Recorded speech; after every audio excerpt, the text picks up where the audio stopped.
Buenas tardes. A continuación entrevistaremos a la psicóloga que nos va a ayudar a resolver algunas inquietudes sobre el tema que vamos a tratar. Ella es Elizabeth. Hola Elizabeth, mucho gusto. Mi nombre es Cindy. Muy bien, gracias. ¿De qué universidad eres egresada? Yo soy egresada de la Universidad de Antioquia. ¿Cuánto es el tiempo que llevas ejerciendo esta profesión en tu campo laboral? Bueno, como psicóloga practicante ejercí 2 años y luego como psicóloga graduada llevo 2 años más. ¿Tienes alguna especialidad en Psicología infantil, todo mi énfasis fue en psicología cognitiva, trabajo como psicóloga cognitiva y todo mi trabajo de especialización está en conductas disruptivas con niños en edad preescolar y en procesos de cognición y creatividad? ¿Cuál es tu enfoque? Cognitiva. ¿Cuál es la mejor experiencia que has tenido durante este tiempo?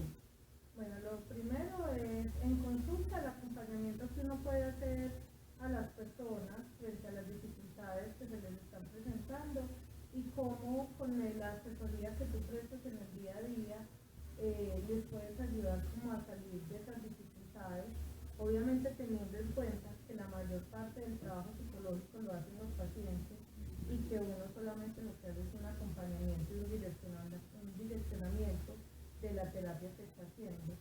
Y en el día a día yo me desenvuelvo como coordinadora académica en una institución educativa y creo que algo que favorece mucho es el trabajo que tú puedes hacer en el día a día de la psicología. O sea, cómo desde lo vivencial tú puedes ir apoyando diferentes procesos, tanto en trabajo preventivo con estudiantes, como con familias, con profesores, con los profes que yo tengo a cargo, y el acompañamiento que tú haces de las diferentes dinámicas y cómo a través de los entrenamientos que se hacen en el aula también puede favorecer trabajos preventivos. Entonces creo que es un plus que tiene la psicología y es que no solo se hace en el consultorio, sino que en el día a día, en lo cotidiano, en tus dinámicas familiares, en lo laboral, puedes aportar mucho. ¿Y cuál ha sido la experiencia negativa que has tenido en este tiempo? Bueno, yo no sé si es tanto una experiencia negativa, pero sí cuando uno es psicólogo practicante hay muchas angustias y necesita tener como una persona que siempre te esté asesorando, o sea, un profesor, un psicólogo, porque hay casos de los que tú tienes que atender que en ocasiones son muy complejos.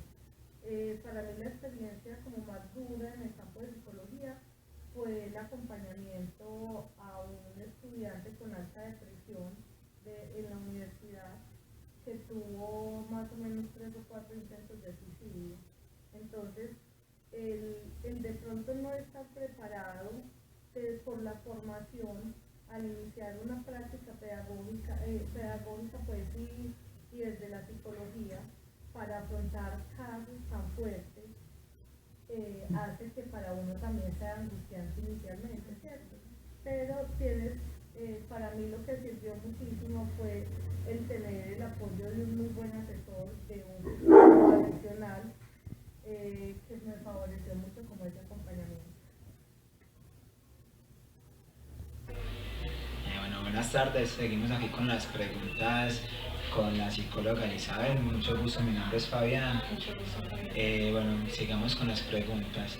¿Qué importancia tienen los procesos básicos de aprendizaje en el desarrollo de las personas?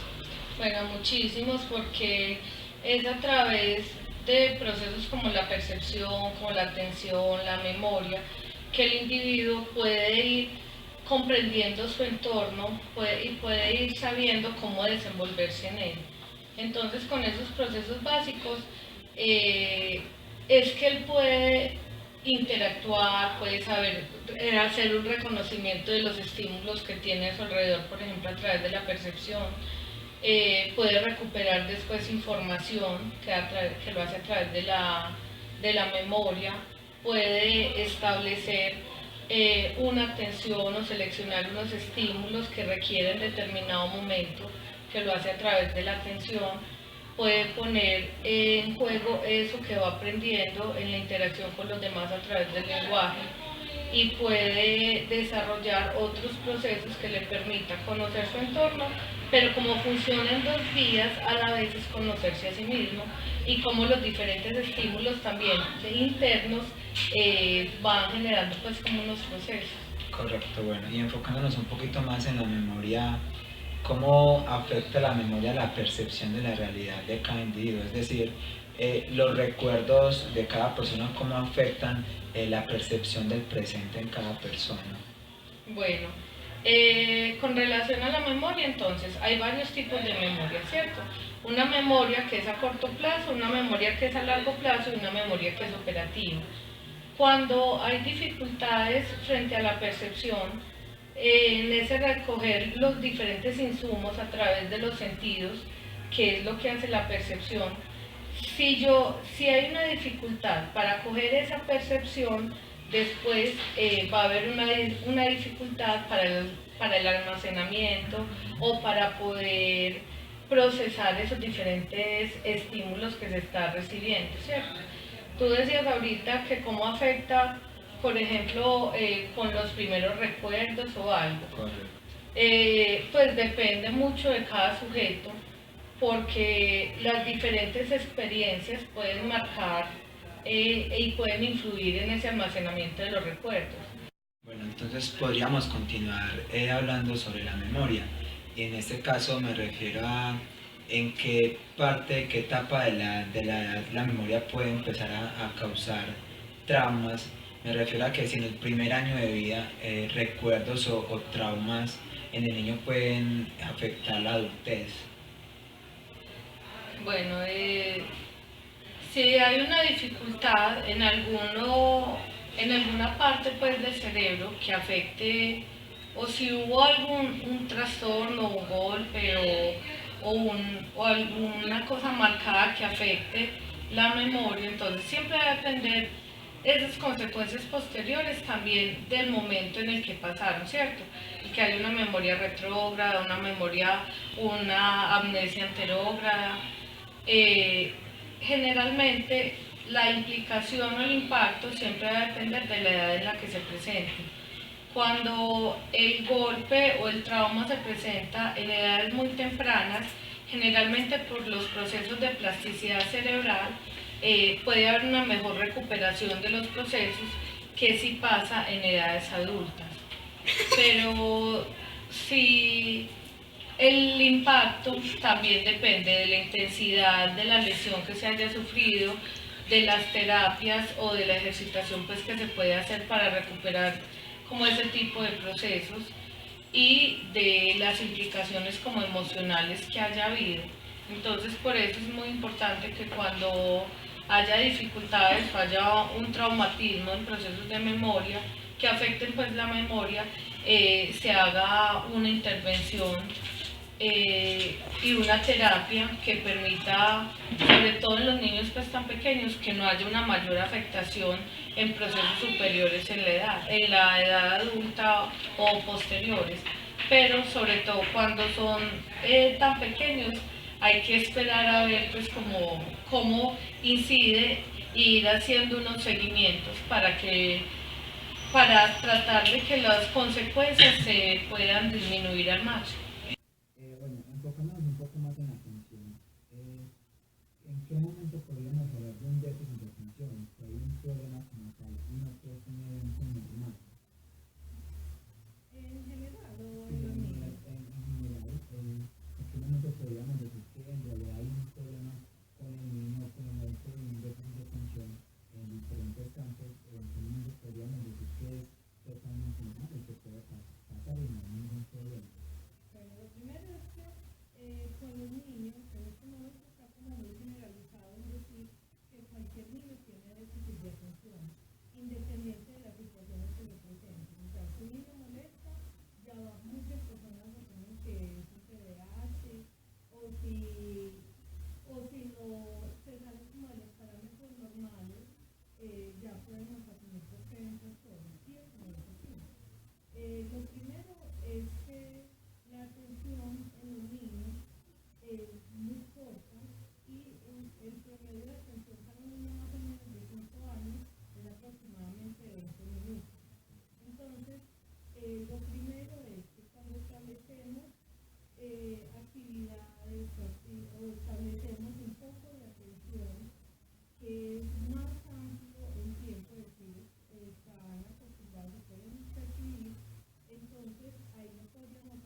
permita al paciente comenzar a centrar nuevamente el estímulo. O sea, habría que mirar qué tipo de atención es la que está alterada, si es la operativa, si es la selectiva o si es la atención general, e identificar puntualmente cuál es la falla que está cometiendo para ayudarle a hacer un proceso de comprensión frente a eso y de acumular como más fácilmente esa información que no está teniendo.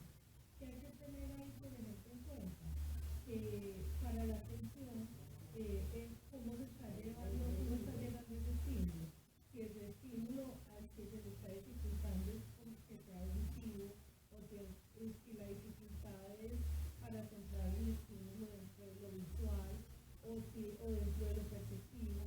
Entonces, la idea es también ayudarle a compensar unas cosas con otras. O sea, uno siempre tiene que tener en cuenta también nuevos estilos de aprendizaje para ayudarle a generar unos procesos de acompañamiento, sea a través de imágenes, sea a través de tareas más cortas, o sea a través de estímulos más cortos, o darle paso a paso para que pueda ir logrando retener esos estímulos, ese foco en el estímulo al que tiene que prestarle atención y lograr hacer un trabajo de entrenamiento para ir ampliando gradualmente esos tiempos de entrenamiento. Buenas tardes, Elizabeth. Mi nombre es Edwin Vélez y ya te voy a hacer unas preguntas y primero que todo te voy a preguntar qué es una psicopatología. Bueno, las psicopatologías son las alteraciones o las dificultades que se presentan con relación pues como a los aspectos que se esperan que estén normales. Entonces, siempre que haya una alteración en un proceso psicológico, vamos a hablar de una psicopatología. Ok. ¿Y cómo tratas tú la psicopatología desde el enfoque cognitivo o desde el enfoque emocional? Bueno, lo que pasa es que cada psicopatología tiene una forma diferente pues, de ser tratada, ¿cierto? Hay unas que requieren hacer, bueno, lo primero que hay que mirar es el nivel de alteración o el nivel pues, en el que se encuentra esa psicopatología. Y también a partir de ahí es que se va a hacer una intervención, por ejemplo, tiene que hacerse primero como unas entrevistas iniciales, hacer una aplicación de pruebas y a partir de ahí con esos dispositivos que se observen que estén alterados, se hace un plan de trabajo y de entrenamiento para acompañar al paciente en la superación de él o en ayudarle a ser funcional aunque tenga una patología específica. Bueno, continuando con la entrevista, ¿qué tipos de psicopatologías hay y cuáles son las más recurrentes en tu diario vivir? Bueno, el acompañamiento en psicopatologías hay pues como de muchas clases. Hay unos que son en los procesos básicos, hay psicopatologías relacionadas con la ansiedad, hay otros que están relacionados con trastornos de personalidad. Entonces cada uno tiene diferentes tratamientos, ¿cierto? En el día a día yo lo que más acompaño por el tipo de trabajo que tengo es el de conductas disruptivas con los niños. Pero cuando estoy en el consultorio, de todo, o sea, uno acompaña mucho procesos de duelo, procesos de ansiedades académicas, procesos de dificultades con los dispositivos básicos, sea con problemas de atención o con problemas de memoria o con problemas de lenguaje. Entonces, con cada una de ellas, tú miras qué corresponde a tu campo acompañar o cuáles se deben remitir para hacer procesos de acompañamiento o por neuropsicología o por terapistas del lenguaje o cuáles requieren otro tipo de entrenamientos cognitivos que uno sí puede hacer en consulta. ¿Y tú nos querrías compartir una experiencia que hayas pasado en la psicopatología de percepción o la memoria o alguna de las que estamos tratando? Bueno, lo que pasa es que inicialmente lo que uno hace es como un acompañamiento inicial porque el proceso de acompañamiento, por ejemplo, y de evaluación lo hacen los neuropsicólogos. Cuando se va a evaluar, por ejemplo, atención, percepción, memoria, entonces uno puede hacer como una evaluación inicial, pero el proceso grande lo hace o los terapistas o los neuropsicólogos, dependiendo pues de las implicaciones y del nivel de profundidad. Pero pues algo que acompaña muchísimo en la universidad, por ejemplo, es lo que está relacionado con atención y con ansiedad académica. Entonces, cómo a través de las dificultades, de las diferentes situaciones que se les presentan a los jóvenes, se les altera mucho la atención, por ejemplo, en clase, o cómo la ansiedad que se les genera en algunos momentos se les hace que se les dificulte más, por ejemplo, el realizar un examen o el centrar la atención y hacer la recuperación pues, del proceso de información de la memoria pues, a la hora, por ejemplo, de un examen. ¿Cómo se aborda eso? Entonces, lo primero es escuchando las situaciones, mirando qué dificultades son las que se les está presentando. Es muy común que ellos lleguen a consulta por duelos amorosos y como cuando están como en esa situación de duelo no son capaces de responder a lo académico. Entonces lo que se hace con ellos es establecer como unos procesos metacognitivos que les ayuden favoreciendo sus técnicas de estudio, se les dan diferentes tips para ayudarles a centrarse durante el examen, se les enseña frente a qué es la ansiedad y cómo los procesos de ansiedad también en algún momento se les vuelve funcionales frente a la distorsión que están presentando. Entonces es para que ellos inicialmente hagan como una comprensión de qué significa esa ansiedad, cómo disminuirla, cómo recurrir a unos nuevos estímulos que les permitan ser funcionales durante los exámenes y se sigue haciendo a la par un acompañamiento frente al problema raíz que está presentando, en este caso pues que te estoy contando, que es el de duelo. Hola Elizabeth, buenas tardes. ¿Tú en algún momento has tratado con niños que tienen discapacidades? En el aula, como profe sí, en consulta no, pero en el aula sí he tenido mucho acompañamiento, he tenido niños con dificultades motoras y con dificultades cognitivas y he tenido casos también de ansiedad por separación. Y en estos casos, ¿cómo puedes mirar si el aprendizaje está siendo, pues si les está haciendo, pues como le está inculcando algo, si el niño de verdad, verdaderamente está aprendiendo o nada más está ahí y no está poniendo atención a lo que se dice en clase? No, lo que pasa es que siempre que hay una dificultad con un estudiante o con un niño que ya está detectada, entonces primero se debe hacer un trabajo en conjunto con un especialista externo, sea el neuropsicólogo o el psiquiatra, pues dependiendo como del acompañamiento que estés haciendo, ¿cierto? Y para esos niños siempre hay establecidos unas estrategias.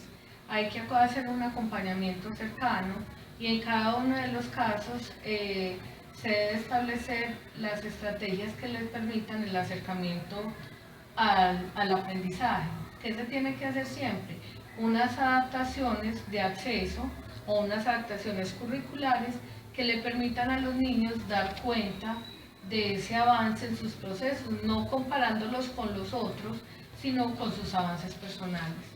Entonces, cuando tú tienes un niño que tiene diferentes dificultades, por ejemplo, motoras, lo que tú tienes que hacer es acompañar ese proceso con actividades a las que él sí puede acceder. O sea, yo no le puedo pedir a un niño que está encaminador, por ejemplo, que salte, porque no lo puede hacer, sino que puedo favorecer otro tipo de procesos que potencialicen lo que sí puede hacer y que dejen un poquito de lado su discapacidad. Entonces siempre se debe centrar el acompañamiento en las potencialidades y no en las debilidades. Pero eso tiene una implicación adicional y es el acompañamiento a las familias, porque a la par que tú acompañas al estudiante o que acompañas a un niño, debes acompañar a su familia, que generalmente es la que tiene mayores prevenciones o que puede generar unas alteraciones complementarias. O sea, una ansiedad por el proceso del estudiante, puede generar temor, puede generar depresión, pueden generar angustia frente a la vivencia de los procesos, sobre todo si sienten que su hijo está discriminado. Y en este momento que hablamos sobre las familias, que se hace también el acompañamiento, cuando el niño ya presenta una discapacidad, sea motora o cognitiva, y los padres en algún momento decidieron separarse, ¿qué se puede hacer? ¿Qué caso se ha preguntado con el niño en cuanto a su aprendizaje? Lo que pasa es que cuando, estamos hablando de varias cosas a la vez. Entonces, por un lado está el proceso de discapacidad. El proceso de discapacidad hay que hacerle un acompañamiento por duelo, porque cuando hay un embarazo, las mujeres pues, o las familias generan grandes expectativas frente a sus niños. Cuando hay un nacimiento de un niño con discapacidad, muchas de las expectativas que se tenían no se van a cumplir. Entonces se debe hacer un duelo como si hubiera sido un duelo por muerte o por separación, para que haya una aceptación frente a las condiciones reales del niño. Cuando aparte de esa situación de discapacidad hay una situación de separación familiar, entonces se debe hacer una terapia que involucre a ambos padres y que se lleguen a unos acuerdos y a unos mínimos básicos que siempre favorezcan el proceso del niño y que a la par, si de ser necesario, se generen unas psicoterapias con los papás para abordar sus duelos o sus situaciones particulares y que estas a su vez no vayan a afectar al niño. Hace un momento hablabas de entrenamientos cognitivos. ¿Cómo podemos incluir estos entrenamientos cognitivos cuando hablamos de un niño con déficit de atención o con un niño que es hiperactivo? Bueno, en caso de hiperactividad o de déficit de atención, siempre lo que se va a tratar de hacer es de disminuir los focos de atención que tenga el estudiante o el niño pues, que estemos acompañando en terapia. Lo otro que se tiene que hacer es favorecer un entorno en el que él pueda centrarse más fácilmente, permitirle cambiar frecuentemente de actividad para que el estímulo también vaya cambiando y él pueda lograr ser más exitoso en las actividades que se le estén planteando. Y otra forma es favoreciendo ayudas visuales o que le permitan a él ir ubicándose en los estímulos y en el paso a paso de lo que debe ir haciendo. Y en mi caso de un niño en hiperactividad, ¿la memoria es afectada o no es afectada? No necesariamente, porque cuando hay déficit de atención, entonces puede haber una implicación. El déficit de atención puede ser con y sin hiperactividad. Entonces habría que ver primero cuál de los dos tipos, o si es combinado, qué estilo de aprendizaje tiene ese niño, porque hay muchos niños que aún presentando déficit de atención, por ejemplo su aprendizaje es auditivo, entonces no requiere tanto de estímulos visuales. Entonces habría que mirar el estilo de aprendizaje que tiene el niño, los ritmos de aprendizaje que tienen y las implicaciones que por su diagnóstico también esté presentando. Con todo ese paquete hay que favorecer unas estrategias que sean acompañadas tanto por los tutores en su familia o quien acompañe el proceso, como por las instituciones educativas, para que realizando procesos conjuntos más el proceso de entrenamiento cognitivo que debe hacer el terapista o el psicólogo, el neuropsicólogo que le esté acompañando, entonces pueda tener un mayor avance. Y hay que mirar también el tipo o el nivel en el que esté, porque algunos niños, para poder generar un nivel de atención, necesitan medicación. Entonces siempre va a depender como del tipo, de la tipología, de la gravedad que tenga y de hacer tratamientos conjuntos que sean unos de entrenamiento y algunos farmacológicos que ayuden a centrar como esas dificultades que inicialmente por su proceso neuronal él no es capaz de realizar.